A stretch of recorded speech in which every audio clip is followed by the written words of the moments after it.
네, 이렇게 일본이 우리나라로 수출하는 품목에 대한 이 허가 절차가 까다로워지면서 우리 기업들의 피해가 예상되고 있습니다. 네, 도쿄대 사회과학연구소 연구원을 지낸 최현정 아산정책연구원 글로벌 거버넌스 센터장 전화로 연결해서 자세한 이야기 들어보도록 하겠습니다. 센터장님 안녕하십니까?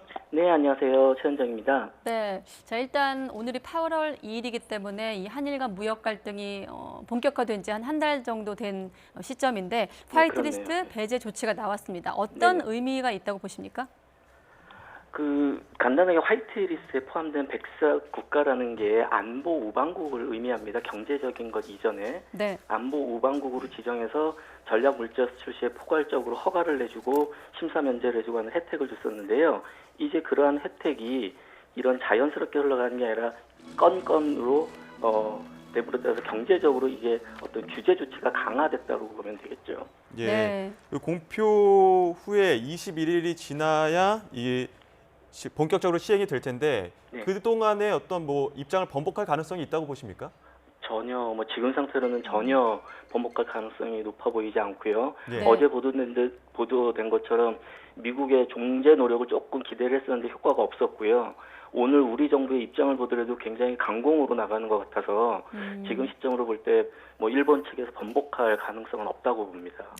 오늘 그 정부 대응도 말씀하셨는데 지금 보면 우리도 백색 국가에서 화이트리스트에서 일본을 빼겠다 이런 조치가 나왔거든요. 네, 그런 그건 대응들은 당연한 어떻게 조치. 평가하세요? 네? 그런 대응들은 어떻게 평가하세요? 우리 정부의 대응. 우리로서는 충분히 예상했던 대응이라고 생각을 하고요. 예. 네, 당연히 이거는 상호 호혜 조치이기 때문에 우리가 리스트에서 빠진 입장에서 우리도 지금 28개국 화이트리스트 안보 우호 국가를 가지고 있는데 당연히 거기서는 제한이 되겠죠, 일본 역시. 혹시 다른 나라의 사례가 있습니까? 이렇게 화이트리스트에서 서로 배제하고 이랬던 경우가 있나요? 글쎄, 제가 알기로는 이게 아주 냉전 이후에 이 시스템이 이루어진 다음에 이러한 문제로 정치적인 문제로 경제적으로 이런 안보까지 가는 이 상황은 저는 제 기억으로는 없는 것 같아요. 네, 예. 그만큼 이례적인 조치다라는 말씀이시죠. 네네. 예. 지금 화이트리스트에서 제외가 됐는데 구체적으로 본격적으로 시행이 되면 어떻게 달라지고 또 우리가 어떤 피해를 입을 것으로 예상하십니까?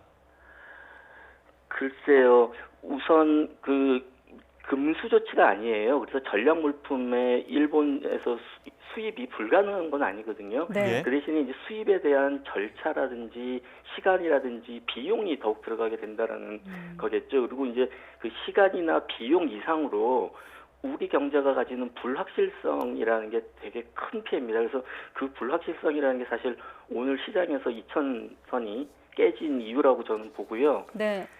한국의 산업 생태계로 일본 의존도를 이제 볼 때 주요 소재나 부품 의존도가 굉장히 큽니다. 그래서 당연히 그 수입 의존도가 큰 산업, IT라든지 정밀기계라든지 이런 이 주요 산업부터 피해가 예상이 되겠지요. 네, 사실 이번 일본의 조치가 일본 스스로도 피해를 입으면서 하는 방식이기 때문에 일각에서 가미가제식 공격이다 이런 물론입니다. 표현도 쓰기도 하는데 네. 그런 측면에서 본다면 일본이 이렇게까지 이런 걸 감수하면서 이렇게 나서는 이유 어디에 배경이 있다고 보십니까? 글쎄요. 어제 배경은 일본에서 여러 번 설명을 했듯이 이제 청구권 강제징용자 청구권 보상에서 네. 이제 신뢰가 깨졌다라고 판단을 하는 거죠. 그래서 우리를 국제 협상을 어긴 이제 신뢰를 할 수 없는 국가로 이제 보고 자기들은 그렇게 해석을 했고요. 네. 그래서 그러한 국가에게 이런 안보적인 혜택을 줄 수 없다라는 게 이제 일본의 논리인 거고요. 네. 예. 네. 일본 입장에서는 말씀하신 것처럼 가미가제식 규제다 이런 얘기도 했는데 일본 측 피해는 어떤 부분에서 예상해 볼 수 있을까요? 일본 피해도 당연히 이상인데 지금 상호관계라는 게 네. 이 서플라이 체인에 들어가 있는 게 당연히 수입하는 기업들도 피해를 입는 일본 기업들도 피해를 입는 거잖아요.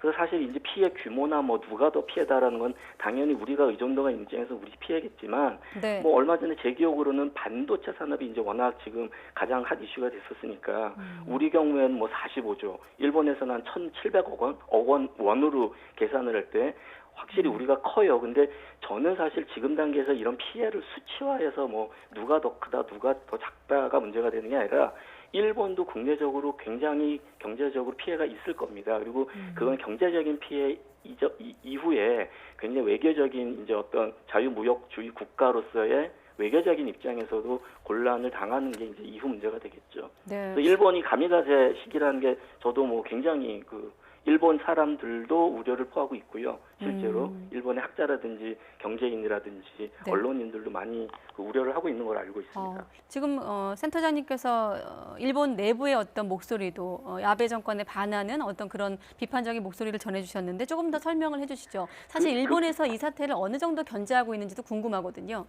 우선 지금 이제 앵커님께서는 일본의 아베를 견제한 아베를 비판한다라고 표현을 하셨는데 네. 사실 일본 지식인층에서 지금 이 사태를 일본을 비판하는 거는 뭐 아베 정책이 아주 꼭 집어서 뭐 한국에 대한 이러한 것을 비판하는 것보다는 네. 일본이 가지고 있었던 대원칙을 깼다라는 것에 대한 굉장히 법적인 해석을 하는 거죠. 이런 정치적인 이유 때문에 그런 국제 협력의 어떤 체제적인 저희가 가지고 있는 뭐라 그러죠? 화이트리스트 2차 대전 이후 코콤 이후에 세워졌던 그 4대 체제가 있는데 그 체제 자체를 일본이 건드렸다라는 게 지금 일본이 자기 모순에 빠졌다라는 거예요. 그래서 사실 우리가 보는 시각, 우리는 일본을 굉장히 감정적으로 한일 관계로 일본을 비판을 하는데 네. 일본 내에 한국을 그 아베에 대한 조금 비판적인 시각을 갖는 건 한일 관계에서 비판하기보다는 국제적인 협약, 국제 협력 구조에서 아베가 잘못하고 있다라고 하는 거죠. 네. 예, 앞서 조금 우리랑은 조금은 시각의 차이는 있는 것 같아요. 그렇군요. 예,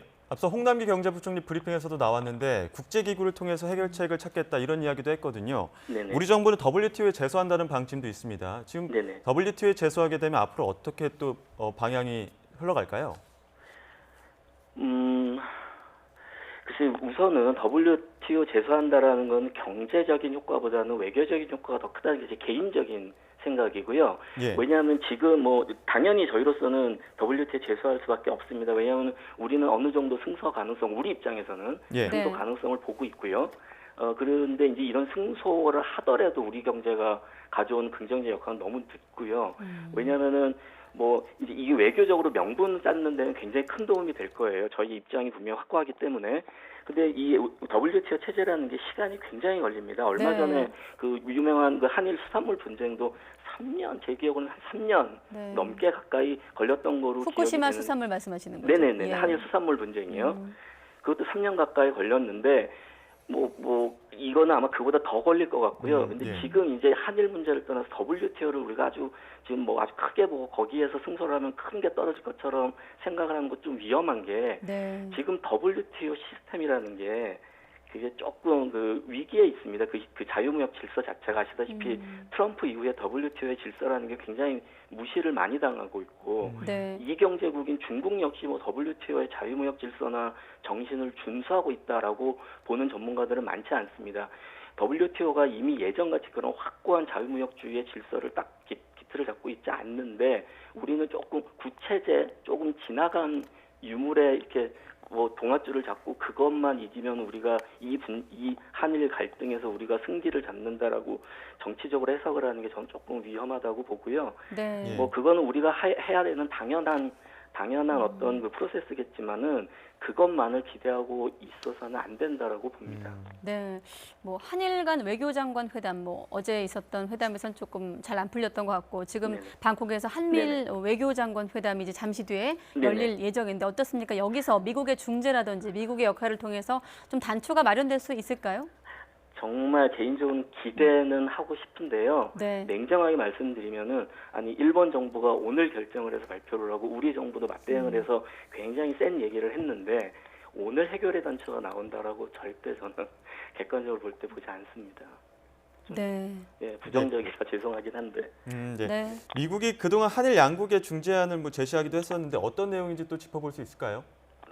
네, 뭐 미국의 그 중재안은 굉장히 간단합니다. 그 내용은 사실 뭐 100% 공개되지 않았기 때문에 저도 뭐 자세한 내용은 아직까지 접하지 못했는데요. 예. 네. 그냥 일본 측에 요청한 거는 한국을 백색국가 리스트에 유지하도록 요청을 한 것 같고요. 한국 측에는 뭐 일본에서 가장 불편하게 생각하는 지금 그 대법원 판결로에 이어지는 압류한 일본 기업 자산 매각하는 거 이거를 좀 중재해달라는 중재안을 제시했다고 저도 이제 언론을 통해서 들었는데요. 네. 이거는 뭐 가장 외교적으로 미국이 접근할 수 있는 정도, 그 정도의 아마 많은 사람들이 예상했던 중재안이라고 보고요.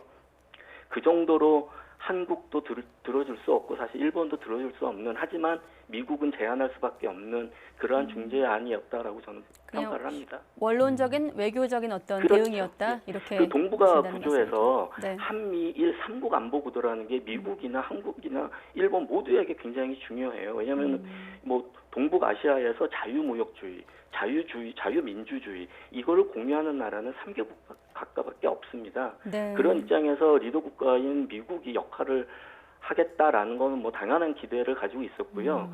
그런데 좀 뭐 뻔한 중재 역할이었던 것 같습니다. 아직까지는. 그렇군요. 자, 뭐 연결되는 질문일 것 같은데 지금 네네. 이 국면에서 우리 정치권 내부에서도 좀 나왔고 앞서 그 청와대 김현종 2차장도 군사정보보호협정 관련을 언급을 했거든요. 네네. 뭐 파기를 해야 된다는 목소리도 있고 아직은 그 시점은 아닌 것 같다 이런 네. 비판의 시각도 있는데 어떻게 좀 판단하십니까? 네, 그 검토가 아니라 저는 이제 그 카드를 실제로 쓸 것 같다라는 조금 불안감을 가지고 있는데요. 왜 그러냐면 사실 이제 과거를 돌이켜 보면 제 경험, 제 기억이나 제 네. 경험에 의하면은 그 지소미아 협정 체결 과정에서 사실 우리보다 일본이 조금 더 적극적이었습니다. 우리는 여론에 있어서도 지지를 많이 못 받아서 굉장히 우리 쪽에서 시간을 끌었던 협정이었고요. 근데 그건 분명히 우리보다는 일본이 그 필요성이 있었기 때문이겠죠. 그러니까 우리는 지금 이제 그 카드를 흔드는 거고요. 근데 문제는 이게 한일뿐만 아니라 이전에 말씀드렸던 한미일 3국의 동북아 안보 체제의 일환이라는 거예요. 그래서 사실 이게 깨지게 되면은 한미일 삼각보다는 한국은 미국과 따로, 일본은 미국과 따로 이러한 양국 체제가 되기 때문에 이게 사실 그냥 한일 문제가 아니라 네. 동북아 전체의 어떤 좀 안보 균형에 어떤 영향을 미치지 않을까 하는 걱정이 제일 큽니다. 그러면 파기하는 방안을 검토하는 건 아직은 좀 시기상조라는 말씀이신 건가요?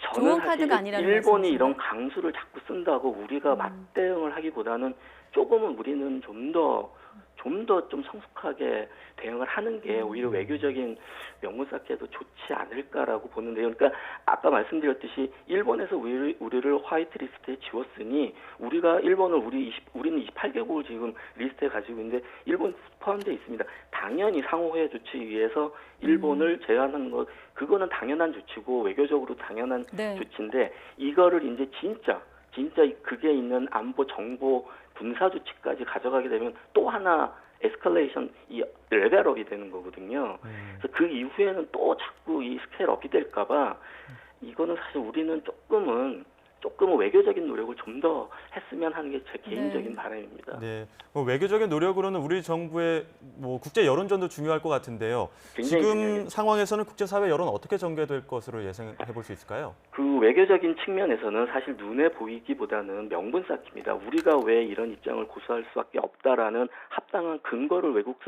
국제사회에다가 명분을 이제 저희가 누가 더 지지를 받느냐의 문제인데 아시는 분이 이미 주한 일본 대사관입니다. 한국 땅에 있는 일본 대사관에서조차 외신 기자들을 모아가지고 입장 설명들을 하려는 그 소식을 들었거든요. 네. 일본도 전방위적으로 지금 외교적으로 명분 쌓기를 하고 있는 거예요. 그래서 개인적으로 이 사태가 일본으로부터 시작됐다라는 점을 우리는 강조를 해야 되고요. 네. 왜냐하면은 일본은 우리가 시작했다라고 보는 거죠. 너희가 청구권 협정 이후에 이 강제 노동자 징용 판결 이런 일련의 과정에서 한국이 신뢰를 잃었다. 협력을 할 수 없는 안보 우방 국가다라는 일본은 명분 쌓기를 거의 이 시점에서 보고 있고요. 네. 저희는 이번 경제 이제 화이트리스트 제한 여기에서 이제 시작을 하고 있거든요. 그래서 입장이 굉장히 다릅니다. 그래서 사실 이 일본이 이거를 시작했다라는 점을 국제사회에 알리는 게 굉장히 중요하고요. 네. 그다음에 그게 특히나 이 지역에서 자유무역주의를 누구보다 주창하는 일본이 네. 이런 점을 이끌었다라는 게 국제사회 여론전에 굉장히 도움이 될 겁니다. 그래서 일본의 논리를 알고 우리의 명분 쌓기를 들어가야겠죠, 외교적으로. 그렇군요. 앞서 그 지소미아 관련해서 말씀하실 때 냉정한 대응을 좀 주문하셨는데 국제 여론전 말고 내부적으로 또 취할 수 있는 어떤 조치가 있을까요? 내부적으로요? 현실적으로, 예. 한국 내부적으로요? 네. 글쎄요. 언론에서 산업적인 굉장히 측면이 되겠죠? 네? 산업적인 측면이라든지. 산업적인 네. 측면에서요. 그거는 이미 여러분이 굉장히 많이 말씀하신 부분인데요. 이게 네. 여러 분야, 여러 단계로 이제 일들이 정부에서도 신경 쓰고 민간에서도 신경을 쓰게 되겠죠. 근데 산업에 있어서는 오늘 방금 전 뉴스에서도 소개가 됐듯이 정부에서도 분명히 이제 이 산업을 좀 백업을 하기 위한 여러 네. 조치들이 시행이 될 거는 당연한 수순이고요.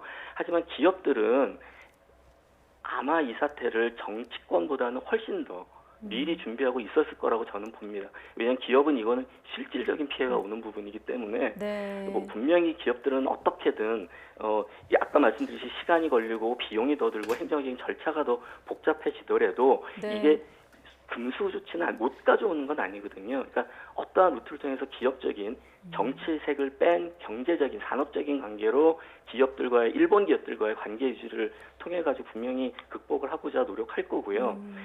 정부는 대여론전을 지금 굉장히 많이 이제 힘을 써서 우리 정부보다는 일본 정부의 탓을 돌리는 공방전을 많이 하고 있는데요. 네. 사실 조금 일본 언론과 우리 언론에 제가 이제 일본 뉴스를 보고 한국 뉴스를 보고 느끼는 점은 우리가 조금 더 감정적인 것 같아요.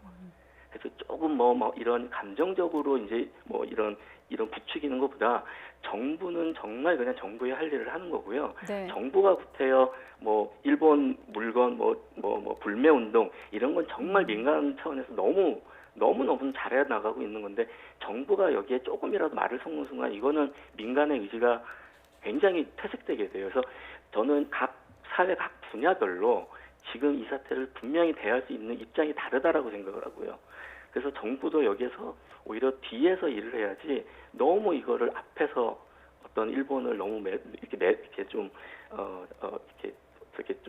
극적으로 일본을 욕하는 공격하는 이런 부분은 조금 지양됐으면 하지 않을까라고 저는 개인적으로 생각을 하고요. 네. 사실 그냥 행간에 숨어 있는 말이지만 문재인 대통령 발언이 언론에서도 소개가 다 된 거지만 이게 제가 생각할 때는 굉장히 센 단어들이 외교적으로 문화적으로 센 단어들을 굉장히 많이 쓰셨어요. 오늘은 놀랬던 게 이제 일본이 지금 보이는 행태가 이기적인 민폐다라는 말씀을 하셨잖아요. 네. 사실 수사적으로 굉장히 우리는 그냥 그렇게 넘어갈 수 있는 말이지만 한 2주 전인가는 경고라는 단어를 쓰셨고요. 그건 외교적으로 이미 굉장히 센 단어고요.